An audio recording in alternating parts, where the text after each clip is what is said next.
Imagine staring up at the night sky, and instead of just seeing stars, you see a second chance for humanity. Most people just see the problems on this planet. They see traffic, pollution, and the eventual, unavoidable heat death of the sun. They talk about changing the world. But one man, he decided to build the rockets, the electric cars, and the mind-to-machine interfaces to actually do it. His name is Elon Musk, and his life is a continuous, near-fatal game of refuse to stop.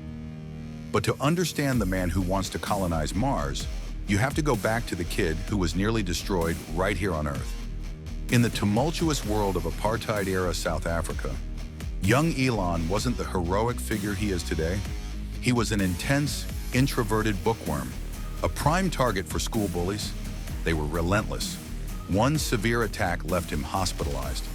He lived more inside his science fiction books than reality. He learned the world tries to crush big ideas. His refusal to stop began with escape. At 17, he left South Africa, driven by a singular belief. America was the place where great things are possible. His first venture, Zip2, was a digital city guide, a concept so basic now, but revolutionary in the mid-90s. He slept on the couch in a tiny office, showering at the YMCA. It wasn't about comfort, it was about getting the job done. Then came X.com, which would become PayPal. He fought against the traditionalists in his own company. He was ousted as CEO, but not before the company's vision was irrevocably set. When eBay bought PayPal for $1.5 billion, Musk walked away with his first fortune. Most people would have retired, bought an island. But Musk didn't see a retirement fund. He saw a war chest to fight the battles that really mattered. He had just cashed out. He took $100 million of that money and poured it into his next act. An insane high-stakes gamble on the two industries almost guaranteed to crush you: rockets and electric cars. When he founded SpaceX, the experts laughed. They called him a Silicon Valley amateur playing with fire. And for a while, they looked right. SpaceX launched the Falcon 1 rocket. Failure. Twice. 3 times. 3 catastrophic failures in a row. He was down to his last dollar. The world economy was collapsing. Tesla was burning cash. And he had one final shot at orbit with Falcon 1, or the dream, and his entire fortune would go up in smoke. He refused to stop. He rallied his demoralized team. He emptied his personal bank account.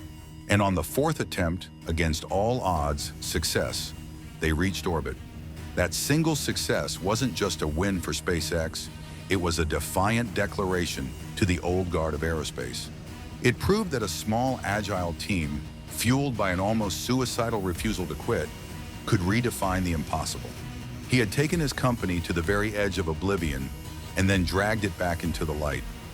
Meanwhile, the earthbound mission at Tesla was just as brutal. He wasn't just building an electric car. He was trying to build a new kind of car company from scratch. Every major automaker in the world was betting against him. They called his cars glorified golf carts. They said the batteries were too expensive. Musk spent countless nights on the factory floor, sleeping under a desk in what he famously called production hell.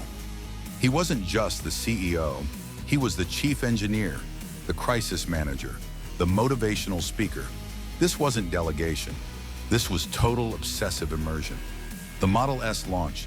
It broke industry safety records. It redefined the luxury sedan.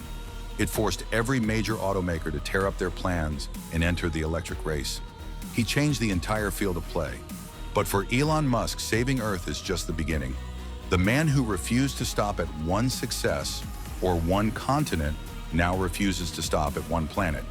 Today, he is accelerating towards the multiplanetary future with Starship, building the infrastructure to make life multiplanetary.